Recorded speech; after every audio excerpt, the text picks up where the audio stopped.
take it home, well, you spread it around. If you don't like who's in there, vote them out. That's what election day is all about. And the biggest gun we got is called the ballot box. If you don't like who's in there, vote them out. Vote them out. Vote them out. And when they're gone, we'll sing and dance and shout. And she'll bring some new ones in, and they will start the show again. And if you don't like who's in there, vote them out.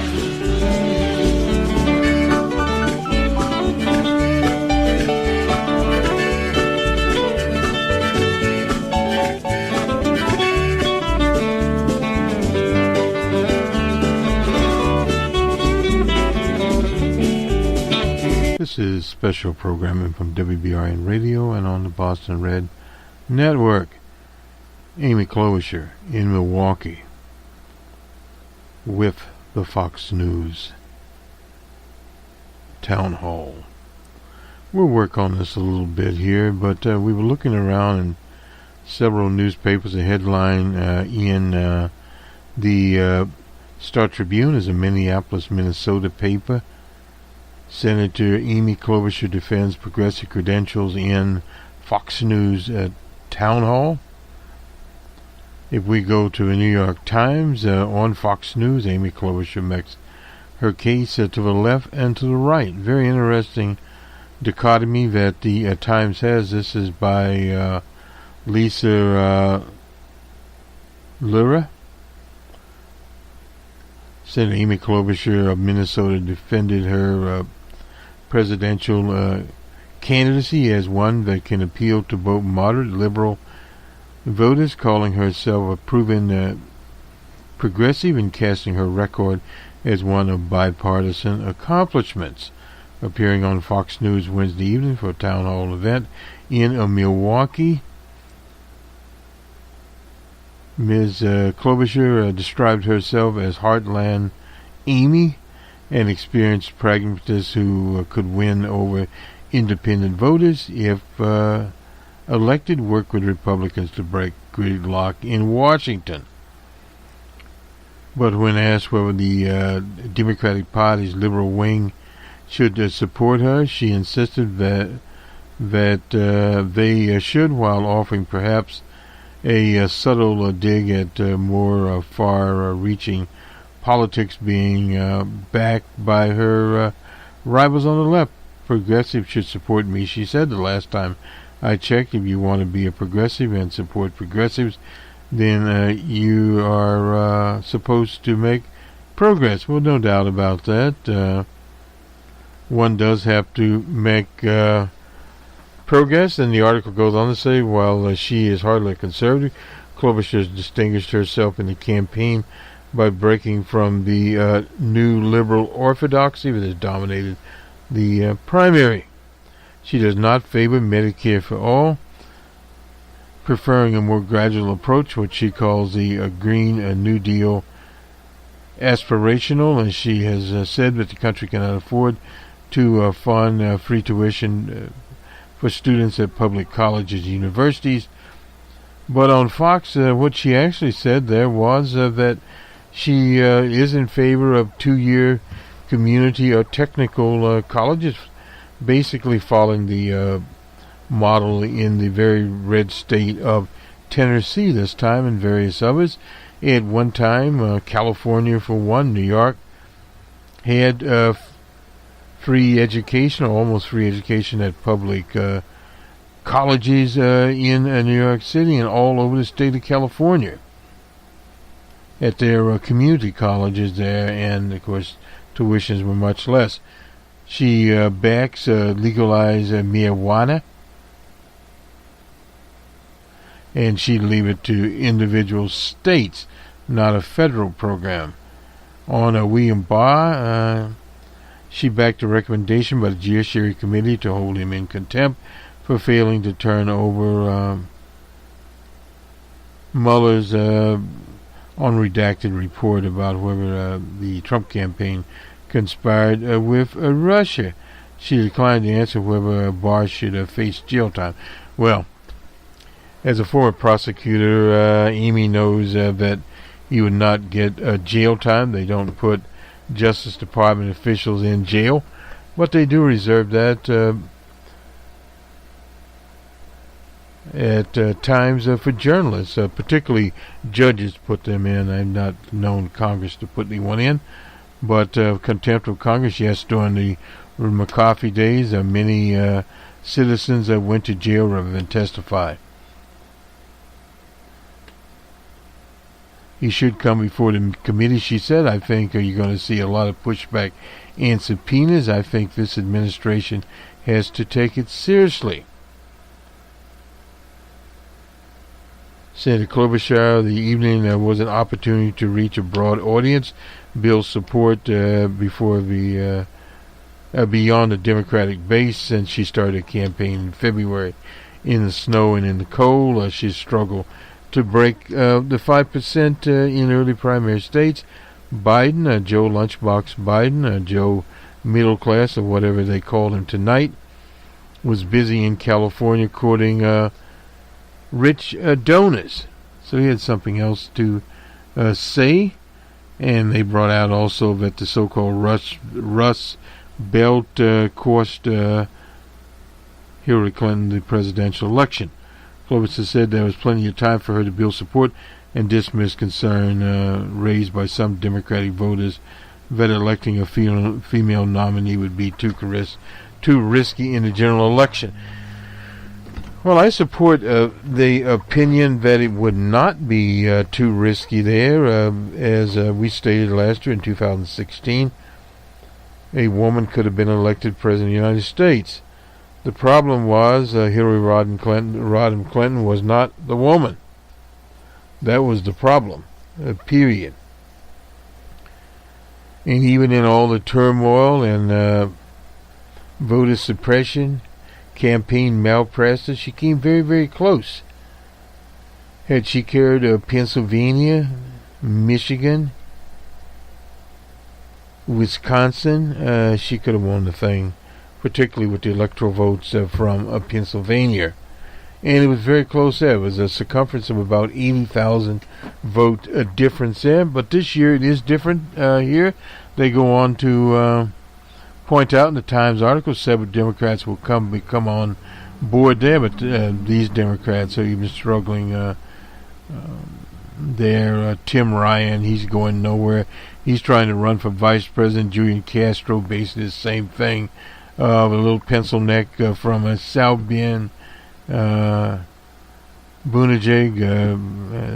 well, whatever. That becomes a political reality. Bernie had 2.6 million voters. That was a plus for Bernie Sanders' campaign. One of the big problems here that Amy Klobuchar faces is in Iowa.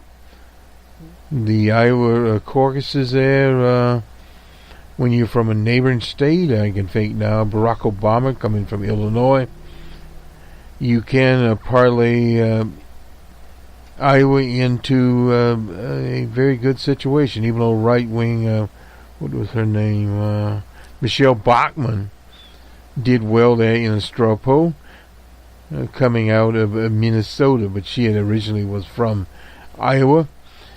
The story in Iowa is that many candidates in Iowa these days that are doing retail politics. Beto O'Rourke comes to mind. Incidentally, Beto was in or is in Minnesota, driving down the interstate highway. He'd done a town meeting at a working class high school in Minneapolis. So Beto is in the woods, quite literally driving around.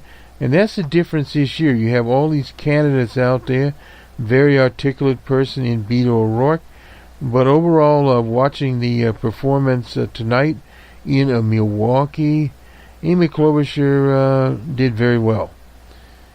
She did very well in the interviews when the Fox News people started to try to attack her. They tried to catch her in a, as Jesse would say, a trick on the Kavanaugh nomination, and just proposing it to Al Franken, and where she said some people deserve a due process. Well, Al Franken never had any due process. He was literally forced out of the Senate. He never was afforded a hearing at all, period. So that was what she equated due process to. As far as Kavanaugh got due process. He got a hearing before the Judiciary Committee of the Senate, and he was later, as she said, rewarded, I like the way she said that, with a lifetime appointment to the Supreme Court. There were a number of things there that she was able to do, from our standpoint, a little more effective than even Bernie Sanders. And I think one of the reasons for that is she is a trained lawyer, at one time being a prosecutor. However, though, if I were her, I wouldn't mention the prosecutor thing as much, because a case that is going on now in the federal court out in Minnesota, Jamar Clark, there is a lawsuit there against the city of Minneapolis. They were called on Wednesday before a federal judge, Judge Davis, an African American, that forced him back into settlement talks on his lawsuit. The city at one time was thinking about settling the lawsuit, but they offered a paltry sum, or some would say a niggly sum, of less than $100,000, and that was bantered out in a coffee shop.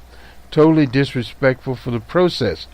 But what has happened, the rules of the road has changed since the murder of Justine DeMond in the same city, and the $20 million settlement that was given to her. She was an Australian and a European. So now these issues are being brought up. Actually, what happened, the judge brought in the mayor, the head of the city council, and the police chief. And he had them in court, then they took them into private, then brought them back in again. That's changed the whole dynamic of what's going on. And what's going on with their whole systemic operation, how prosecutors proceed. She never did prosecute anyone for any death actions during her tenure. And basically towed the line on criminals. And that was, and remember, this is in the early 2000s. And Biden is coming up against the same situation. This whole Democratic showdown will start to depend on, one, what the Democratic regular rank and file voters do. I'm talking about the activists, not necessarily people in some of the primary states that normally come out, i.e. in Iowa. A little bit tenuous what happens in New Hampshire. But then we go to places like Nevada.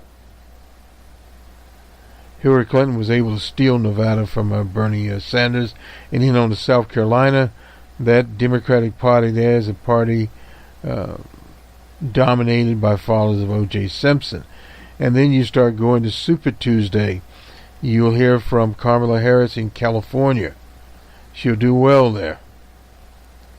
She knows she has to. But there are a lot of empty variables out here, and as to how these people float into the space.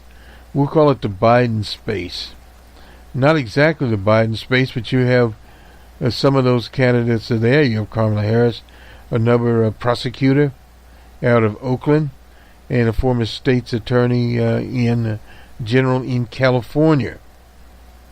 And she's an excellent questioner also.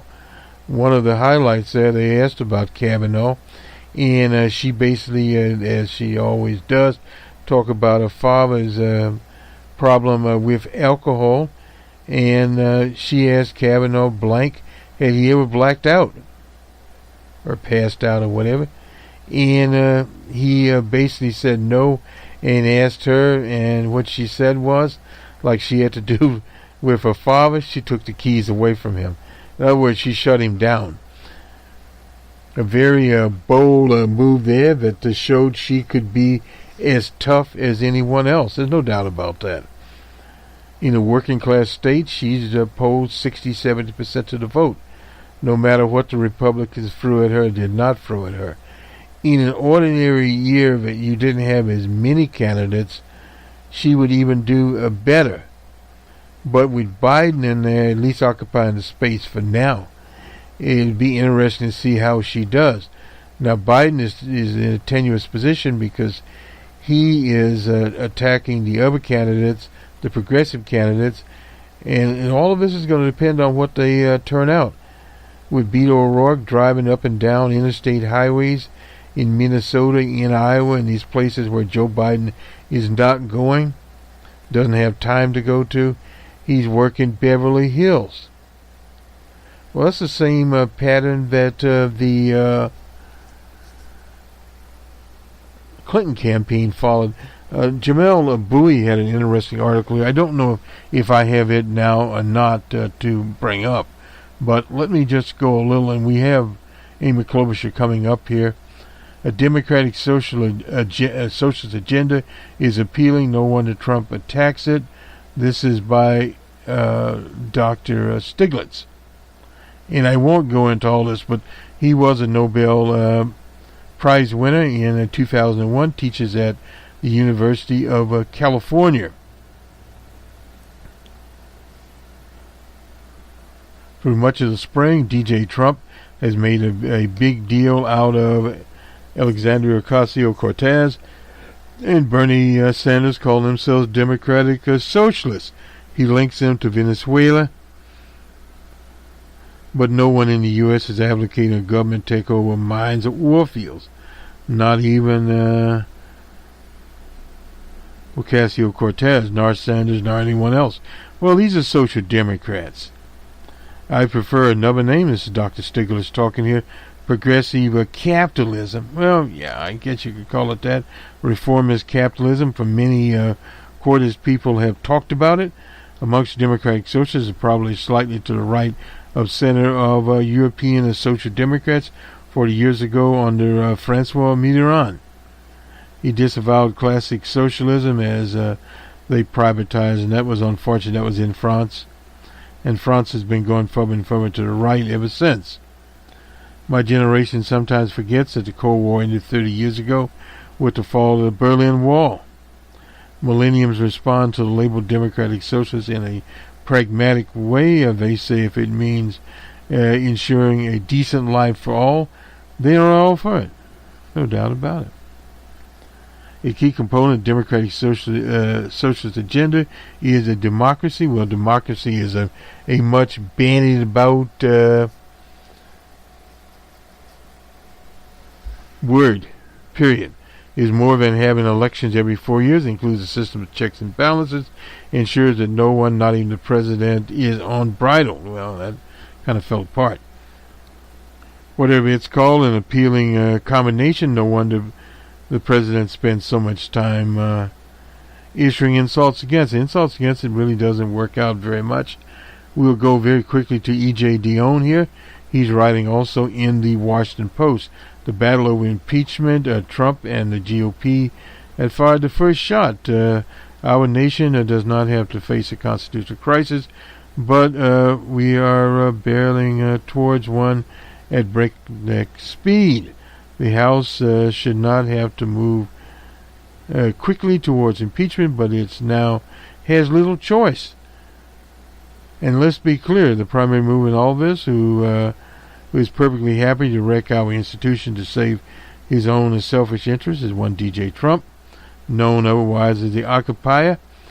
But we would not be courting chaos if the Republicans in the House and Senate had not abandoned their commitment to fact and accountability in their zeal to help the president escape the consequences of his action. The week's most important event, thus, not Wednesday's House Judiciary Committee vote to hold Barr in contempt, but the Senate Majority Leader's McConnell's reckless partnership in declaring case closed. He said this despite the counsel, Mueller, report describing so many instances of obstruction of justice, and that 800 former federal prosecutors signed a letter.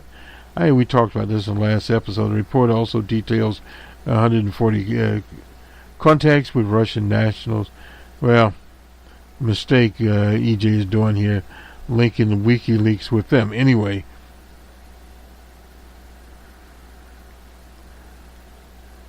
McConnell has a shameless audacity to blame Barack Obama for the Russian interference when it was McConnell himself who resisted the Intelligence Committee's finding about Russian meddling in the 2016 election.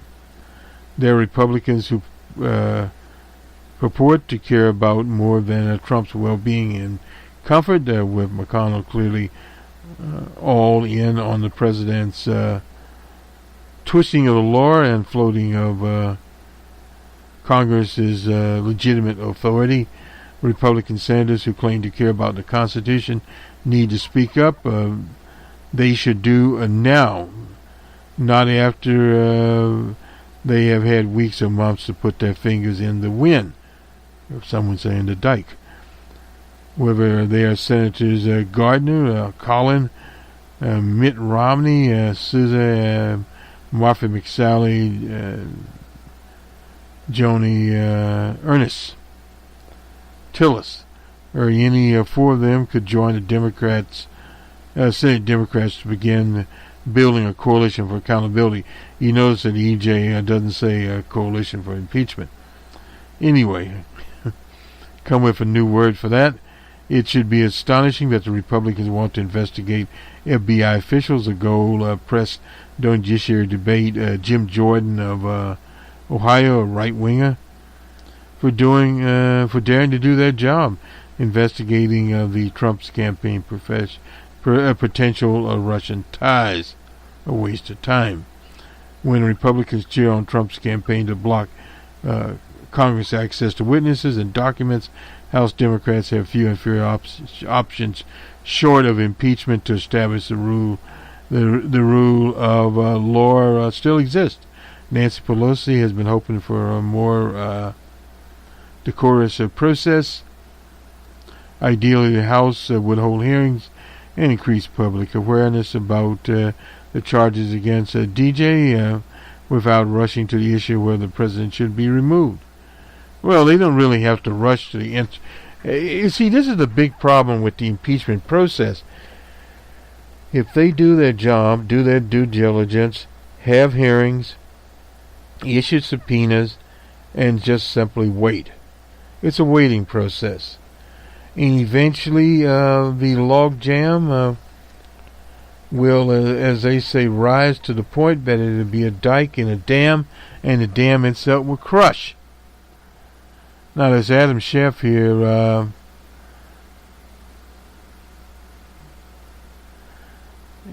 across the board resistance. The administration is not helping their own case unless impeachment is exactly what they want. Well, impeachment from Trump's point of view would not be bad, because what it would do, it would take the nation's eyes off of the rest of his problems, i.e. tariffs, that evidently he has broken down what negotiations they had with China. He's got B-52 bombers and ships sailing towards Tehran. In any minute, a misfire could happen there. Missiles start flying. The Straits of Hormuz could be closed, and oil and gasoline prices would shoot up. Those are just some of the things, and then of course you would cause a recession, and at the same time you cause a problem on the global scene. So there are much more important things going on than to have a TV light down in the House while they try to impeach this fool. I mean, that is a waste of time. He would want that because that would distract the nation. They would have this long process. Then eventually they would have a hearing. Old Justice Roberts would trot down there and he would sit up there. They would have managers in the House. And eventually, no doubt, they would vote out articles of impeachment, send it to the Senate, and it would stick there. And remember, this is a presidential year. You don't want to do this in a presidential year. Anyway, we don't know if Trump longs for impeachment or well, he does, because that would get his supporters going. I can recall back in the Watergate days. A lot of Republicans rallied around Tricky Dick, even after Tricky Dick had went on to California. Period. So I mean, this is kind of what you run into, and it's one of those situations. But back to what our presentation is about the working class vote and Milwaukee, where obviously Amy Klobuchar had a family there. Her uncle was there. I think he's 90 years old. Her mother was born there. She will do well in parts of Wisconsin, but unfortunately, Wisconsin is a progressive state, particularly in the primaries, and we'll see. A lot of what her success in the Midwest will depend on what happens to Joe middle-class Biden, as he calls himself, because so far he's been running his campaign too slick. And a lot of this will hedge around people wanting to see slickness, or they want to see results. Now, he can go back to the Affordable Care Act. He was on duty with Barack Obama. But many of the things Barack Obama wanted to do, the Democrats at the time did not want to do. But this is not 2009. This is not 2013. Things have drastically changed. And Professor Stiglitz is correct about that. People, as they say, are beating out there the whole idea of democratic socialists. Well, it's actually social democrats here that are a little bit to the right of they are in Europe. But at the same time, they have limited things they want to do, such as get some type of national health care plan in place. That's something that has to be done. Deal with tax fairness. Not talking about DJ Trump's billion-dollar loss there. One to understand, DJ Trump is a carnival barker. He barks and he barks loud. But the problem is with this campaign, as late great Jerry Pippin said, of these types of campaigns, you can only run them for so long, and then they start to have problems. It's sort of like Juan Guaido in Venezuela. His popularity, according to even the right-wing posters, fell 35 points. Now his assistant is literally just towed away in his car. So he's in stir now. I mean, this whole situation is, what are they going to do? DJ Trump's got the B-52s on the way to Iran, off the shores. And then what's he going to do? Invade Venezuela? Then he's going to start a border war there with the right-wingers in Brazil. And also in Colombia, he could have a free state, talking about a free state solution, have a free state war. And the Soviet foreign minister, Sergei Lavrov, has said very clearly that the Russian Federation would not stand by and let this happen. So he's playing a Russian roulette. This is DJ Trump with a gun loaded and 5 bullets there and 1 blank in the chamber. Doesn't make any sense at all, but it's a big state gamble. It was a gamble when he ran for president. Some things fell together, although our models always said he would have been elected anyway. The whole point is now he's on a 50-50, at least in our models. We're looking at what happens with him, and if you look at some of the approval models, he's 43, 45% there. Not bad to be there. The economy is rolling along so far so good, but the market is scared, particularly in Asia, because of these talks with China. So we'll see where all of that goes. Let me do the sports, and good news for us. The Bucks have defeated Celtics in Milwaukee 116-91, and they have won the series, the Eastern semifinals, 4-1. Not a good deal.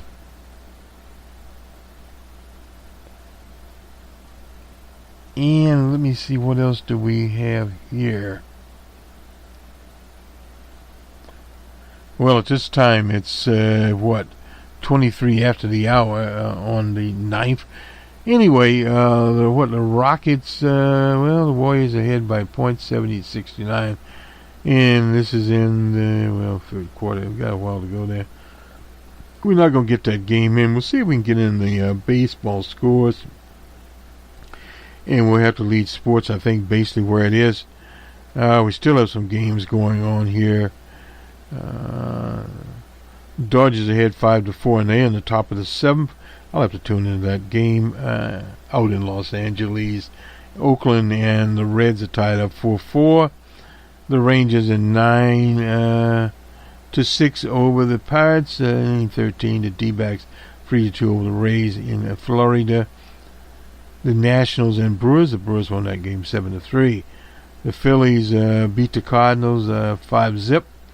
And the Padres beat the Mets in San Diego 3-2. Cleveland beat the White Sox 5-3. The Mariners in New York was a slugfest. And the Yankees were on the wrong side of it, 10-1. Mariners over the Yankees. And in 12, the Red Sox overcome the Orioles in Camden Yard 2-1. The Twins, again, another slugfest, 9-1 in Toronto was the score there. The Tigers win a game 10-3 in the Motor City over the Angels. The Cubbies, a game we did tune into in 11, had a walk-off home run there, 3-2. Carl Edwards Jr. ended up being the winner. I'm glad to see Carl Edwards do that. The Astros 9-0, they shut out the Royals, blanked them. And the Rockies and Giants were postponed. And let's see what we have. Not sure where we are with the NHL. I have to look at it and see. The Sharks came back 3-2. And now the game is...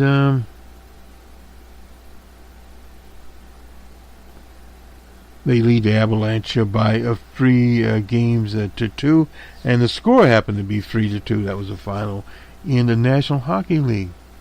This will do it to us. On to Fox News. Amy Klobuchar at the town meeting in Milwaukee. For President of the United States. Or will progressives push the party further to the left? She's already rolled out a $1 trillion infrastructure policy and backs the controversial Green New Deal. The Democrat senator from Minnesota has been called calm, reasonable, and reliable. You're asking about, blackout. I don't know. Have you? Could you answer the question, Judge? Tonight from Milwaukee, Wisconsin, a town hall with Amy Klobuchar and her vision for the future of America.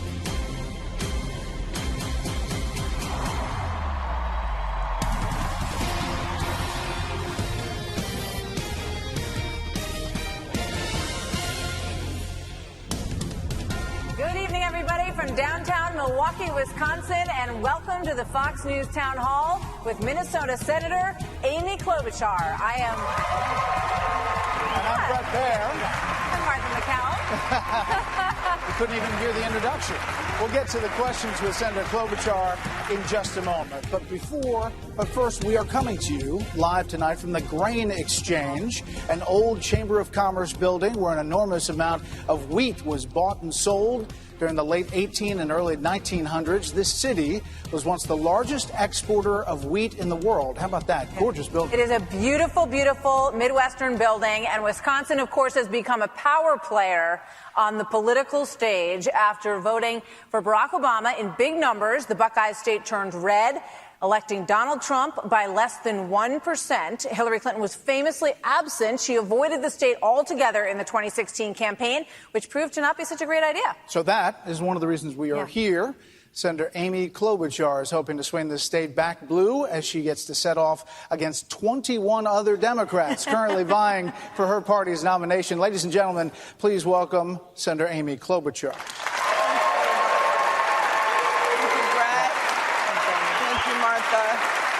It's great to be here. Wisconsin, Milwaukee is actually the birthplace of my mom. And so I love it here. My relatives are here. My Uncle Dick, who's 90 years old and served in the Navy, is with us today. So it's great to be here. Thank you for your service, Uncle Dick. Thank you very much. Thank Good to you. have you here tonight, sir. Senator, before we get started tonight with audience questions, obviously there was a lot of news today. The House Judiciary Committee voted just a couple of hours ago to hold the Attorney General in contempt of Congress. You had some Democrats go as far as suggesting that the Attorney General should be arrested and jailed.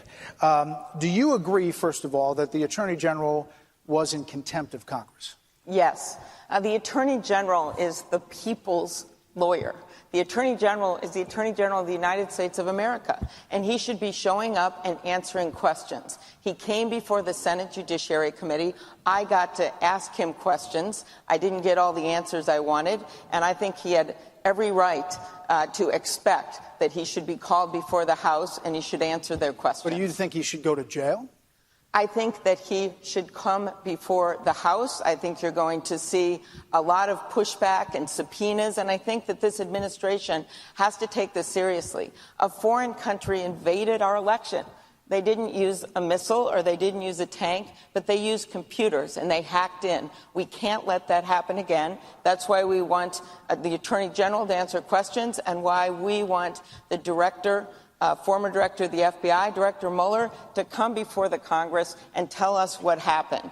They have to answer the people's call. All right.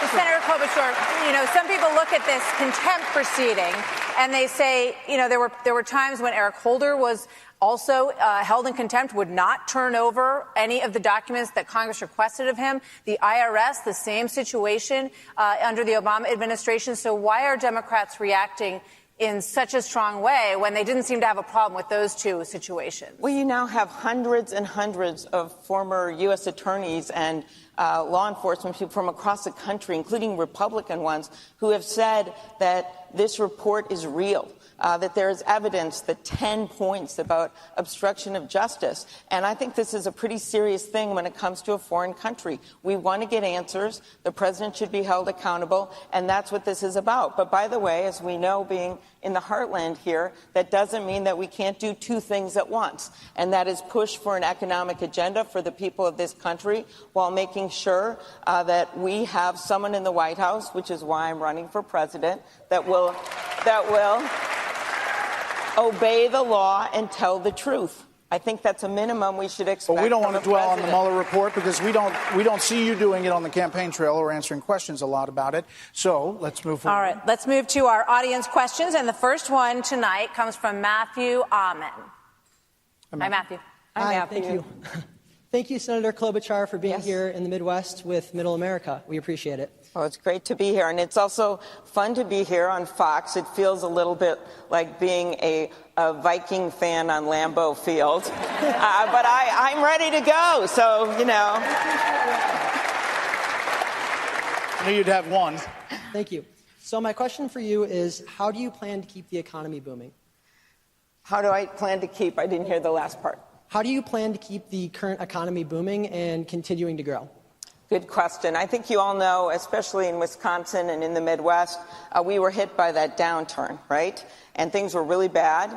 And we came back as a country. We came back because of the workers, many of whom are in this room. I see some of my friends there from the Teamsters that are joining us today, the workers, the businesses. We came back. And now we're at a time of stability in our country. But to me, this means that we are at a moment in time that we should be governing from opportunity and not from chaos. And that means seizing on the challenges in front of us, right? I'm someone that, I think you shouldn't run for president if you don't have real solutions for the real problems that are facing our country and show how you're going to pay for it. And so I'd start, first of all,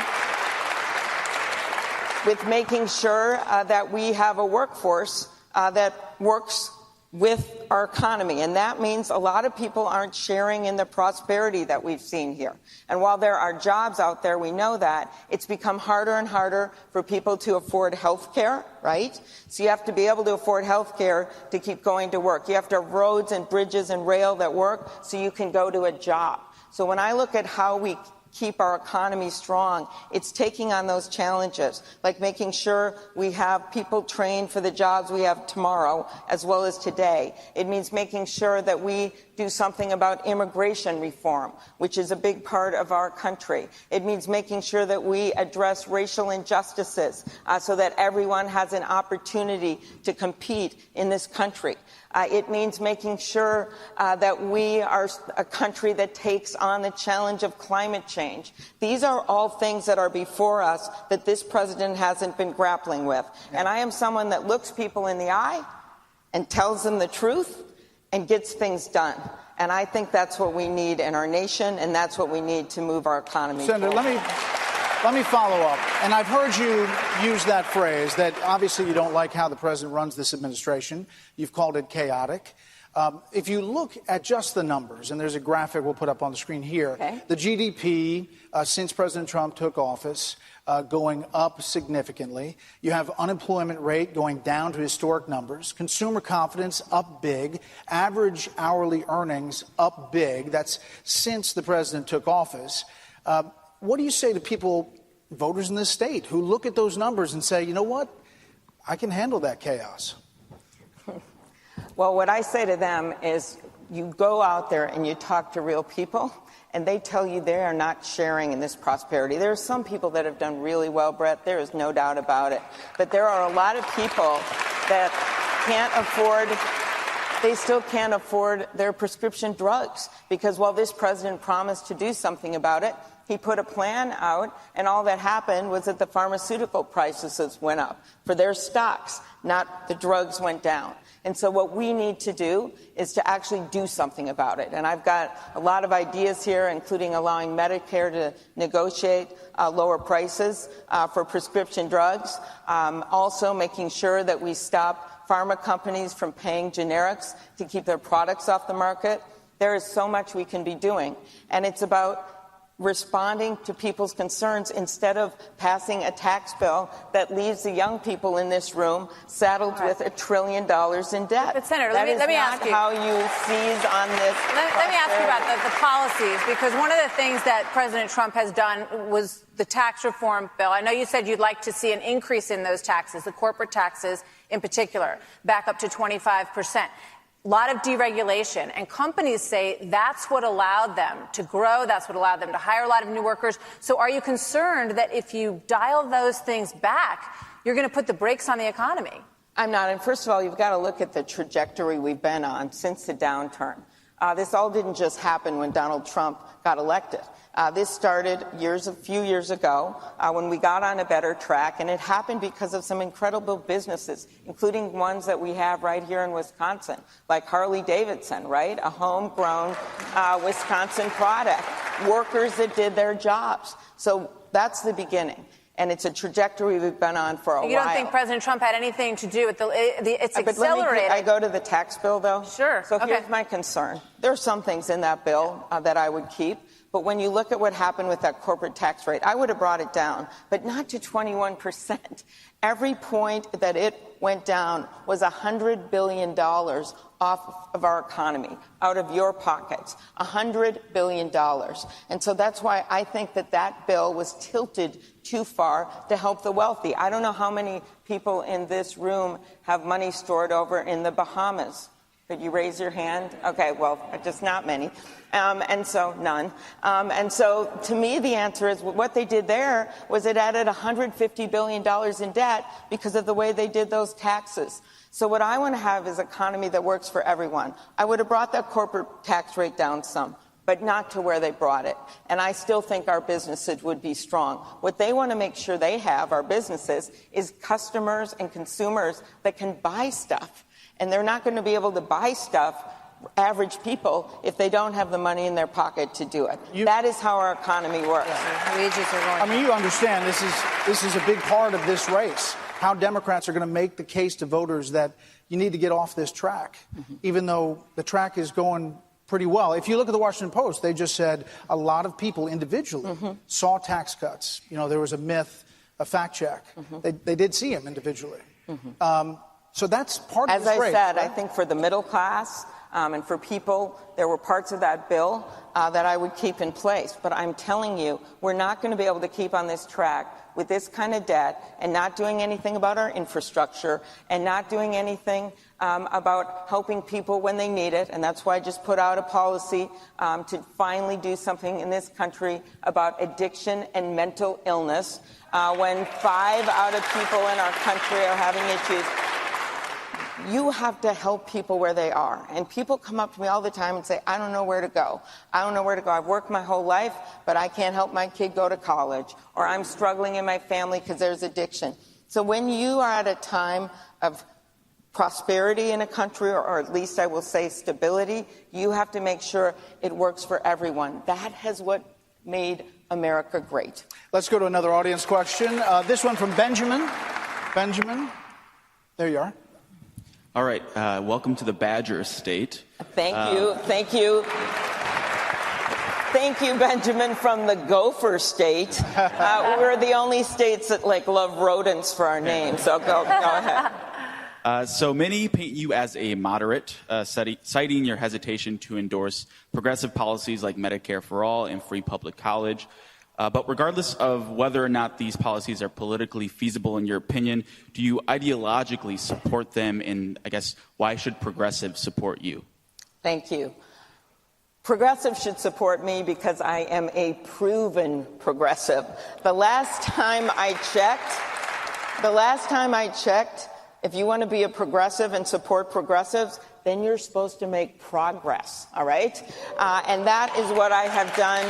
That is what I have done my whole life. Even during the time of this president, 34 of the bills where I've been the lead Democrat have been signed into law. And there are things like getting money out to our states to improve their election equipment so we don't have what just happened happen again. It is things like, before that, making sure that we respond to drug shortages for kids that have cancer.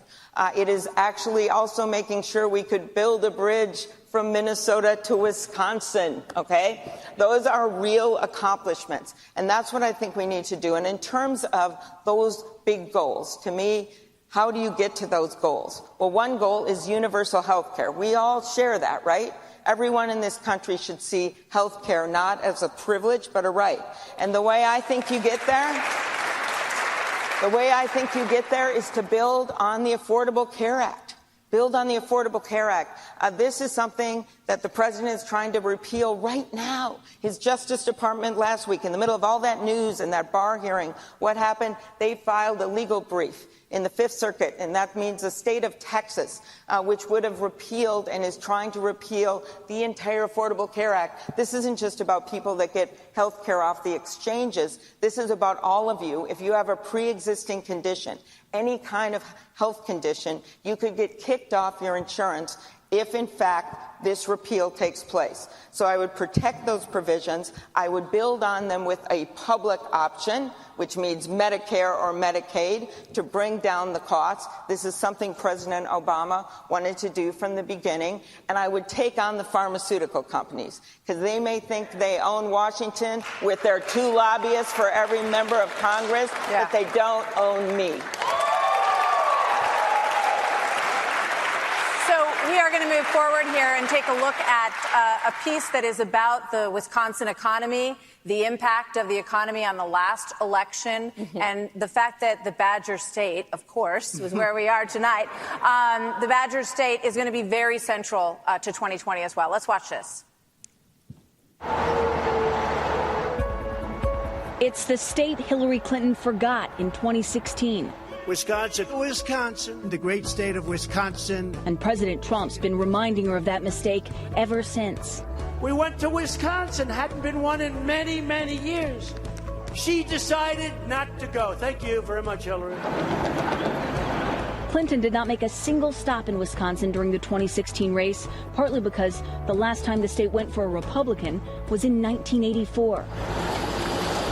But it was close in 2004, even closer in 2000, and President Trump won it by the slimmest of margins, just 0.7%. Fox News projects Donald Trump will win the all-important state of Wisconsin. He owed it to working-class swing voters, many of whom had supported former President Barack Obama. What moved me was the economic issues of job creation, lower taxes, a freer economy. I thought Trump could do bring us better off financially. The swing voters we spoke to say they like the economy under President Trump. The economy here is booming. We have more jobs than workers. I know my bank account has more money in it. I do pay less taxes. But the president's tariffs and trade wars have taken a toll on the state's dairy farmers and on companies reliant on steel and aluminum, like Wisconsin-based Harley-Davidson. Democrats see an opening and are determined to not make the same mistakes. We're starting in Wisconsin because, as you remember, there wasn't a lot of campaigning in Wisconsin in 2016. But in 2020, this state is going to be one of the most heavily trafficked swing states in the country. In fact, the Democratic National Convention is going to be held right here in Milwaukee. Brett, Martha? All right, Kristen, thank you. Obviously, Hillary Clinton is not running this time, but 21 other Democrats are so far, which brings us to our next question from Christina. Christina. Hi, Amy. Hi there, Christina. Today, as a Winona State alumni, I've been following you for a very long time. But outside of the state of Minnesota, name recognition is a big issue that you're facing. What are you doing to face this head-on and overcome this? Sure. I'm here. Let's start with that. And what I love about a presidential campaign is you can get out there and you can meet people and you can talk to people and they get to know you. And that is how I've run all my campaigns, and that's actually how I govern.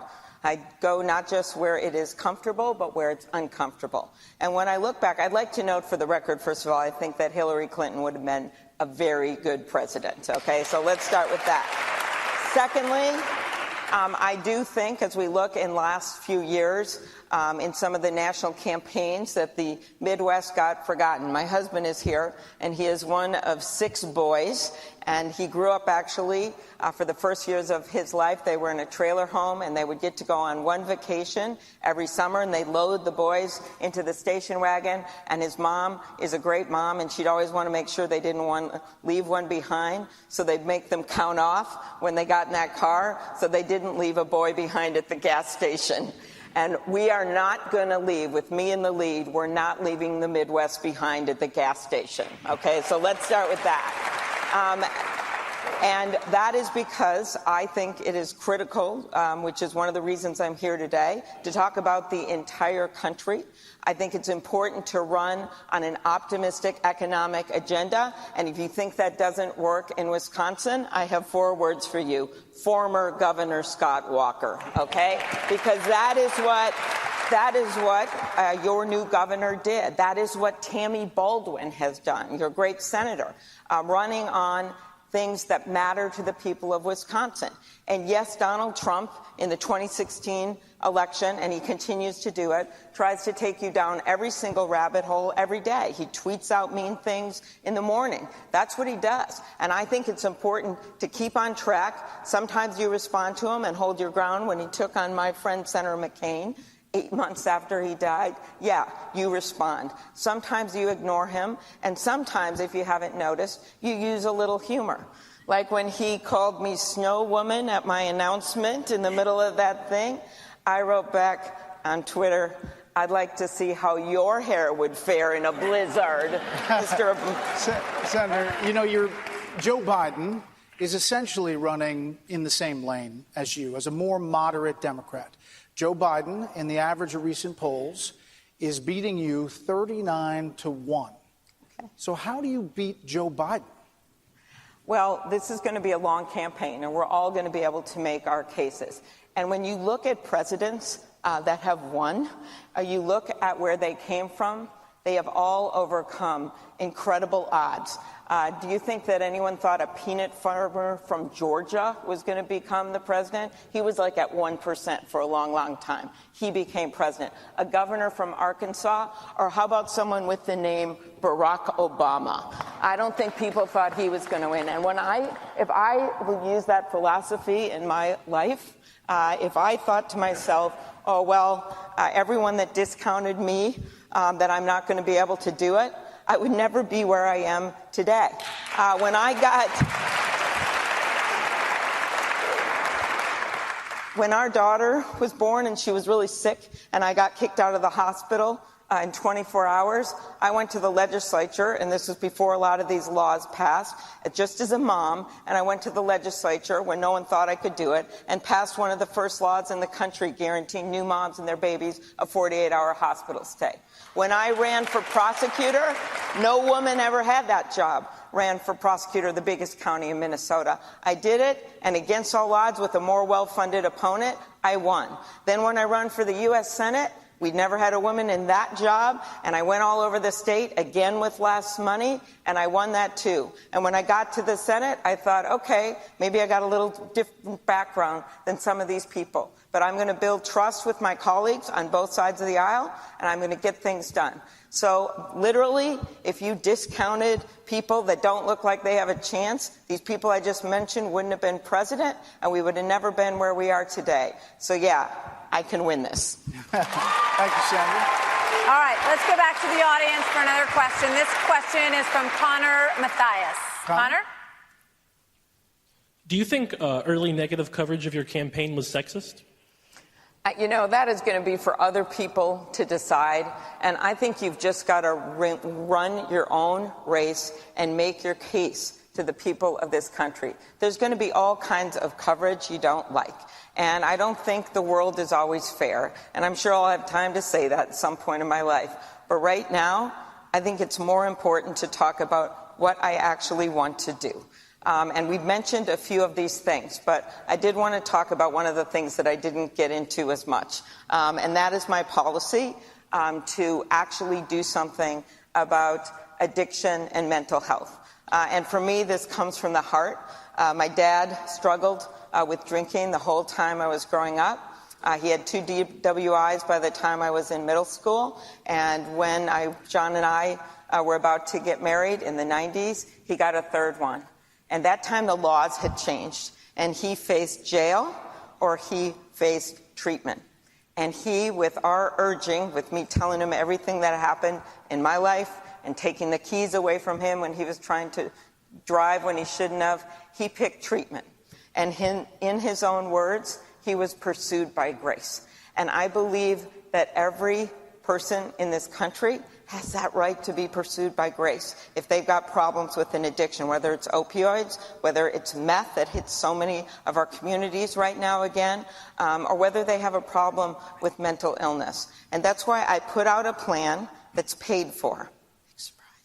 I put out a plan that shows how you can get there. We don't have enough beds in this country right now for people with mental illness to get treatment. And in fact, our police officers show up at the door and they also have to be a doctor at the same time. And so I think the best thing is to get help for people that have mental illness and to make sure that you've got suicide. I don't know if you know this, with Wisconsin being such a big ag state, but we've seen this big increase in suicides from farmers. You've lost in this state something like 1,400 dairy farms, right? And I've got a farmer in Minnesota whose wife, they were struggling. They were going to lose their farm. They were soybean farmers. And she didn't know how bad it was, but he killed himself. And that's happening across this country. Veterans are committing suicides at record rates right in front of veterans facilities. We've had a 30% increase in suicides in this country in just 15 years. And so that's why this idea that we make sure that we have help for people, that we have the personnel, that we train them, that we do something when it comes to suicide, that's what counts to me. So when you ask me, do I care about news coverage? No. I care about the people that need help in this country. Well, Senator, let me just ask you one question about that issue of sexism, because I just want to follow up on that for a second. As you said, there was some early coverage that wasn't flattering about treatment of staff, and then you have this issue of likability, and you look at the way things are right now, and you've got 3 men at the top of the polls, and then the women. And even a recent poll that Democrat women said that they felt like they should vote for a man this time. What do you think when you hear that? I think may the best woman win. That's what I think. I think that you have women that have gotten elected all over the country. The new governor of Kansas is a woman. She beats Chris Kobach, right? Her name's Laura Kelly. We have elected women in House seats all over the country. You have the great Tammy Baldwin here. So women won all kinds of elections. I also think you discount them at your own peril if you're a Democratic voter, because we have some really outstanding women running. And yes, did I have a tough job as a prosecutor, and am I forthright and push to get things done and have high standards for myself and for my staff and for our country? Yes, I do. And I think that when you do those kinds of things and you have the kind of jobs that a few of us that are running, the women that are running, have had, yeah, you make some enemies. Not everyone loves you, but that's not your job. Your job is to do what's right for this country. Thank you, Senator.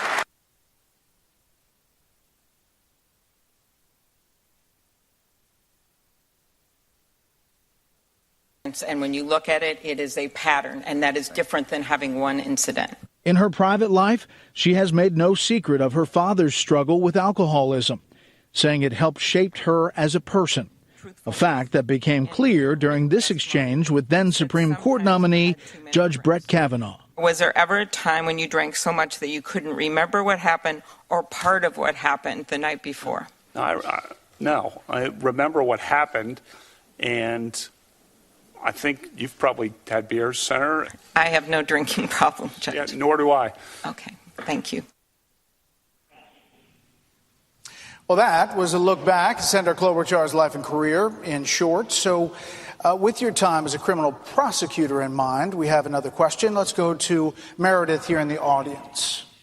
Hi, nice to have a fellow Vikings fan in Wisconsin. Okay. Thank you, Meredith. Hi. Here in Milwaukee County, we have some of the most highly incarcerated zip codes, with many people locked up for marijuana offenses. Do you support legalizing marijuana federally? And if so, how would you make sure that those locked up have their records expunged? Okay. Well, I'll start with marijuana, and I think that each state should be able to make that decision. I do support making it legal state by state, and I know that's something my state is considering right now. We have medical marijuana. But I think beyond that, it's a much bigger question about our criminal justice system. And to me, that begins with what happens when you put people in prison with an incarceration rate that's so high like our country has, and with such long sentences for nonviolent offenders. You know, I am proud of the work that my office did when I was the county attorney for our biggest county. We put some really dangerous people behind bars to keep our community safe. We also expanded into white-collar crime. I remember we even put a judge in jail, a Democratic-appointed judge in jail, because he was ripping off a woman with disabilities. So I'm proud of that work, but at the same time, I know that there is systemic racism in our criminal justice system. So a few things. Number one, try to use drug courts whenever you can. Drug courts work. People are able to get out and be productive members of society, and that's really important. Number two, reduce those sentences for people that are in now with nonviolent offenses. And we just did that. It was called the First Step Act out of Washington. It was one of the good things we did on a bipartisan basis. But now we have to have the Second Step Act. And that means really going beyond that to get the states and local governments where 90% of the people are incarcerated in that system so that they also have a second chance. So that's how I look at this. That you want to put people behind bars that are serious offenders that deserve that punishment, but you always want to look at how fair these sentences are. And some of them were way out of whack and are way out of whack right now.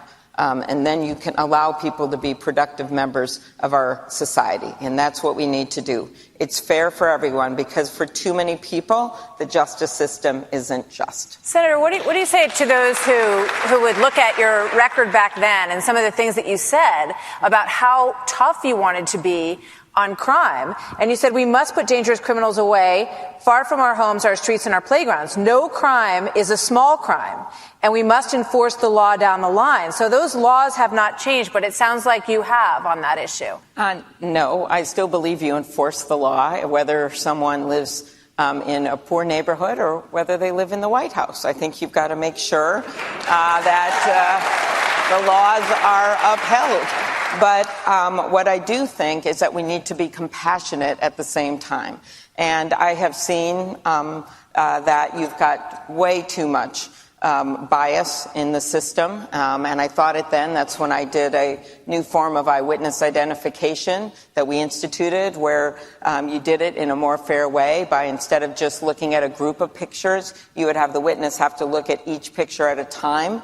That was a really important reform. I think you've got to reflect the people you serve. And I worked hard to make our office more diverse, and we hired a bunch of lawyers who are now, it's pretty cool, they're judges and they've moved on into great jobs. And then I think you also have to have fair rules in place. So I believe all that, but it's more important is what we do going forward. And to me, to get at this, yes, it's about reform to our criminal justice system and body cameras and things like that, but it's more than that. It is also about economic justice and making sure that everyone has an opportunity to succeed. Yep. And that means making sure our schools are good. It also means making sure at this time when there's so many horrific efforts to suppress votes, that everyone who is eligible to vote can vote. That is a true democracy. Vanessa has our next question. Vanessa? Hi, Vanessa. Hello, Ms. Klobuchar, and thank you for coming to Milwaukee. Welcome. Sure. I have 6 children who went all through the Milwaukee public school system. Statistics shows that the policy with No Child Left Behind Act policy isn't working. How will you help the inner city children? Right. Thank you. And first of all, we have recently made some changes because I wasn't in Congress when that bill passed, but I wouldn't have supported it. I made that clear. And I think a lot of the things that happened there didn't help our kids. And so we made some changes to make sure that you're really focused on the kids instead of just testing everyone and not having any kind of thing that really helps them, that it helps them.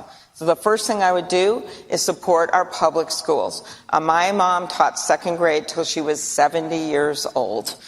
She got her teaching degree here, and then she went to Minnesota, and I still have people come up and tell me that she was their favorite teacher. I went to the public schools. My daughter went to the public schools. So I'm a big believer in those. My husband went to Catholic school. And so I think that's part of it. I think the other piece of it is making sure we are paying our teachers well so they stay in our schools and we have good, strong schools.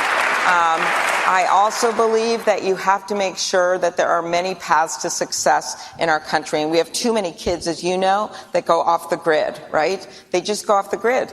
They don't graduate from high school. They don't know what opportunities are there. And so we've got to start looking at that very seriously. And I think one way you do it is by making sure that kids can take community college classes, that they understand all those incredible jobs out there in construction, in science, in technology, in engineering, in the medical field, because we've got 2 things going on here. We have some kids that aren't graduating, and then we have job openings, right? So we want to match those up. And that's why I think we should have free 2-year community college.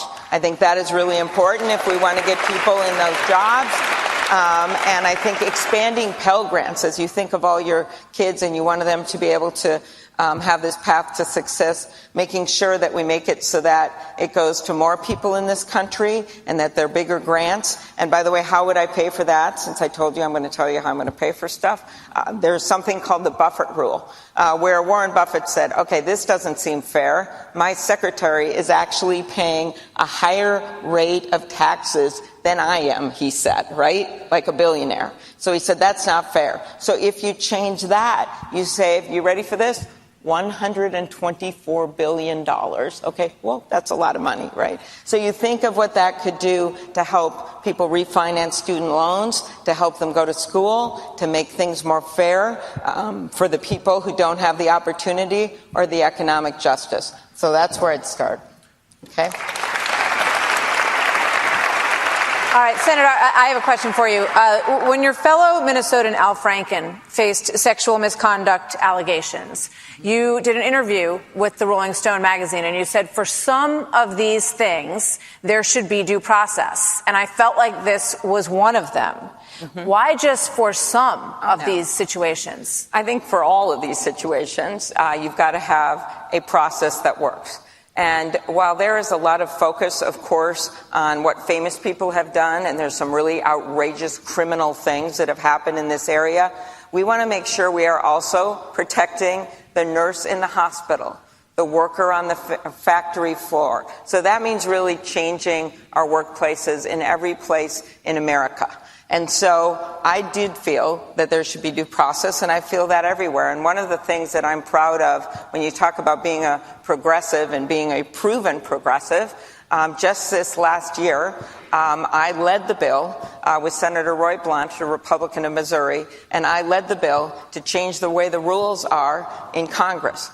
Unbelievably so, but they had all these waiting periods so that basically protected politicians if there was harassment, and they put the taxpayers on the hook for paying if someone in Congress harassed someone else. I led that bill, and we completely overhauled But I just want to follow up on due process because it's an important part of this, and it's part of the conversation that has now become a more prominent part of this conversation. So when you say for Al Franken that there should have been more due process in his situation, you've also said that he deserves a third act in his career. So do you believe that in some aspects the Me Too movement has gone too far?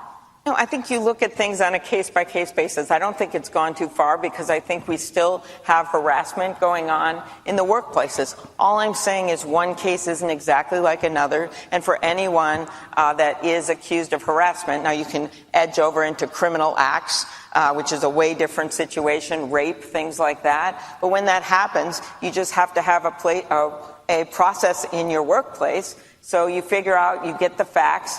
Managers do, people have a right to bring their cases forward, and then you make a decision on how they're handled. That's what I meant by that, and I think that should apply to Congress, and I think it should apply to every workplace in Wisconsin and across our country. What about Brett Kavanaugh? Did he have due process when he was questioned by you in that committee? And did he have due process being innocent before proven guilty by Democrats in that process? Okay, I'm only smiling because, he got a really good job out of the whole thing. Okay, he is, on the Supreme Court of the United States. Yes, I think he did. We had a process, and that process was a hearing before the Senate. And that hearing went on, and then new evidence came out, and that was evidence from Dr. Blasey Ford, who even my colleagues on the other side of the aisle who supported Judge Kavanaugh and voted for him said that she was credible. So she came forward with her story. What bothered me was that after my colleagues said she was credible, then the next thing you hear is really this basic political, I think, response, with Judge Kavanaugh basically not just dissing her story, he has a right to put his story on, but basically politicizing the whole judiciary with how he acted. I disagreed with that, and I was very surprised when I was simply trying to mesh her story in the morning with his story. So I said, well, people can black out, and maybe you don't remember what happened. And instead of just answering that question, he went right at me and said, basically, have you blacked out? Do you drink beer and all these things? And I decided I could have gone down there with him. But I decided in my head, maybe triggered with my dad, I thought, okay, I'm taking the keys away from you. I am not going down here with you. Yeah. I'm and we just saw that exchange. Ask you to answer the question. We saw that exchange. I was just kind of asking from the standpoint of, do you think there's a difference in how you looked at the Al Franken thing and how you looked at the Brett Kavanaugh thing? No, I don't think so, because I said in each case there's due process. I had reasons to not vote for Brett Kavanaugh related to how he had handled consumer cases, how he handled antitrust cases, and other things, and executive power. So I had said I wasn't going to vote for him earlier before that. Thank you, Senator. So.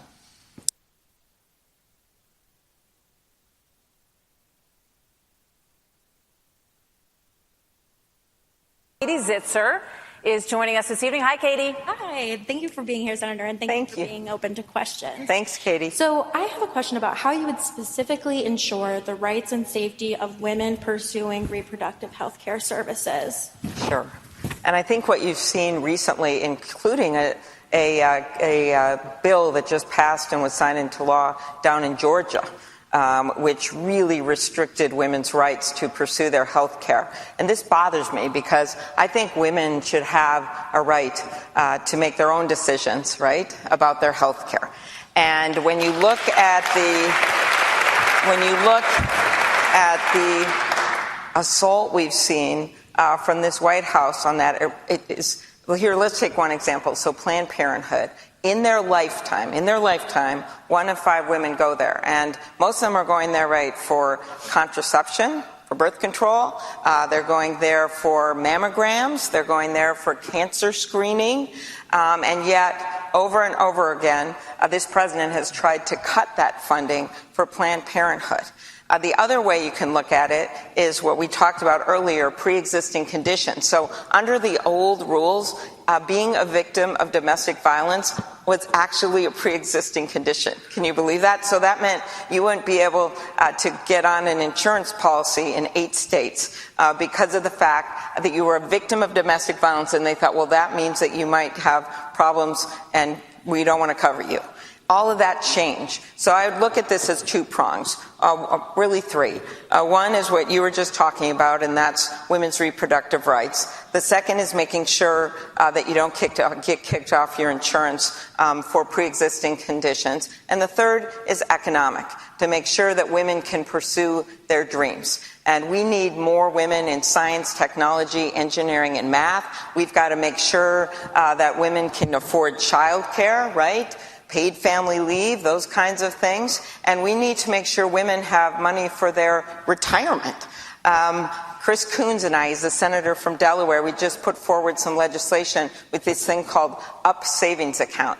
And it is for if you work at a place that doesn't have a 401k or maybe doesn't have a pension, and these are a lot of people have problems with retirement right now. It allows you to get one of these savings account, and it allows you to take it wherever you work. And at the end of it, you could have about $600,000, even if you're working part-time.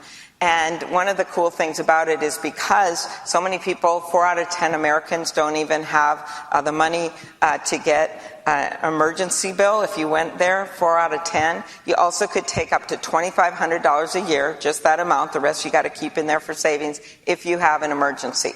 I bring that up because women who live longer, it is harder and harder for us to afford that retirement as well. Senator, let me just ask you a question about, just going back to what you talked about, referring to reproductive health services. 80% of Americans are in favor of limiting abortion to the first trimester. And you have said that you would not limit that right all the way up to the moment of birth. So what do you say now that you're running nationally to those who have a real problem with that out there in the country? Well, I believe in Roe v. Wade, and that means, and those rights that you have there, and those are the rights of our country. And of course, there are limits there in the 3rd trimester that are very important about, except for the health of the woman, and there's some limits there. But I think overall, what we want to do is make sure women have the right, to make their own decisions. But we also want to reduce the number of abortions. How do you do that? It's by making contraception available, right?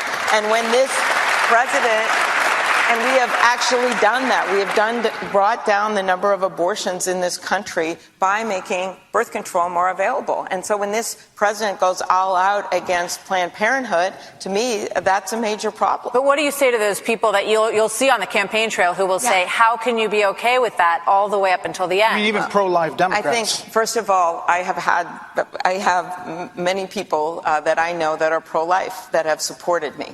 And I think the way I talk to them about this is they have their own view on this, and a lot of them have decided that's my view. I have my own view, my religious view, based in my own faith or based on my own personal decision, but that doesn't mean I have to apply it to everyone else. And so I think that you can have, as a pro-choice Democrat, you can have that support as long as you have that discussion. And that's what I've done. I have people in my state that support me, including Republicans that don't agree with me on every issue. And I respect them for their views, but I think it doesn't mean that you put your views on everyone else. All right, Senator, I want to turn to foreign policy. Iran today is signaling that it may restart producing nuclear material. At the same time, the U.S. is receiving credible intelligence that Iran is threatening U.S. assets in the region. The Trump administration, the president, has ordered carrier strike group and B-52 bombers into the region to address that if that comes to pass. You're president. You have the same set of circumstances. What do you do? Well, I think we can all agree that we don't want Iran to have a nuclear weapon. That has got to be one of the tenets of American foreign policy. It's important not only for Israel, it is important for our entire foreign policy. And the way I would approach this is that you have, first of all, you don't want to go to war if possible. I mean, that's got to be number one. And I think how you do that is by enforcing the agreement. I would get back into the Iran nuclear agreement. It wasn't perfect. I think there's more things that we can negotiate as we look to get back into it. But I would get back into that agreement. I support it in the first place. One of the reasons that this is happening is that basically the president made the decision to get us out of that agreement, leaving it to be enforced by our allies, our European allies, and some countries that aren't even our allies. To me, that means that you lose power when you do that. You lose leverage when you do that. So I would not be, first of all, conducting foreign policy by tweet. Secondly, I would stand by our allies and work with our allies, and that Iran agreement is part of that. And third, when you look at his policy and the message that sends to the rest of the world, I wouldn't be cozying up to dictators like Vladimir Putin and with Kim Jong-un, which this president did, basically saying, I love the guy, okay? I don't love that guy, all right? That doesn't mean that you don't... It doesn't mean that you don't talk to him and that you don't have negotiations, but I think when we go into crises and we go into dealing with people that are dictators, and we go into dangerous situations like how we're going to work with Iran in terms of reducing their weapons, but making sure that we do everything to call them out for the bad actors they are, and that's why I have supported sanctions repeatedly against Iran, where I've been intense about making sure that we respond to everything that they do. But you're talking missile testing or funding missile testing, terrorists? Everything, funding terrorists, all of that. We have to be very strong in how we deal with that. But at the same time, you work with the rest of the world. And this president seems to think that you're tough when you do it alone. I don't think that's the answer for Just America. to clarify, you would send the strike group and the B-52 bombers? At this moment, I would not be sending B-52 bombers over there. I would be...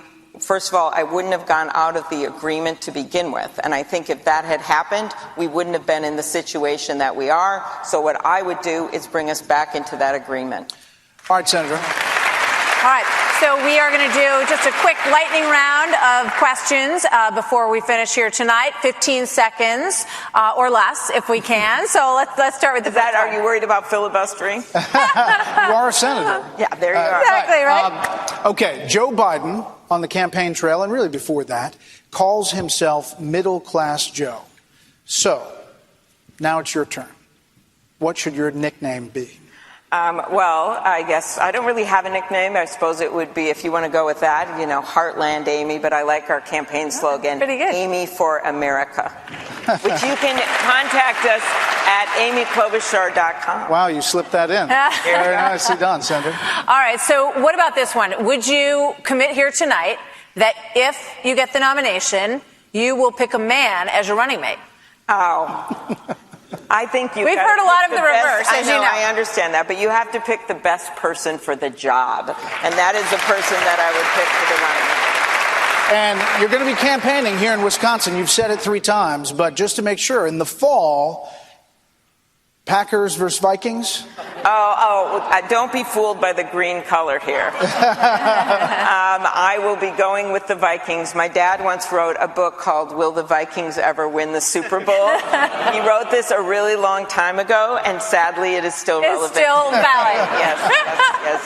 All right, so we want to give you a moment to give your closing comment this evening, and we thank you very much for being here. And Okay, very good. Well, I want to thank everyone from Wisconsin for being here.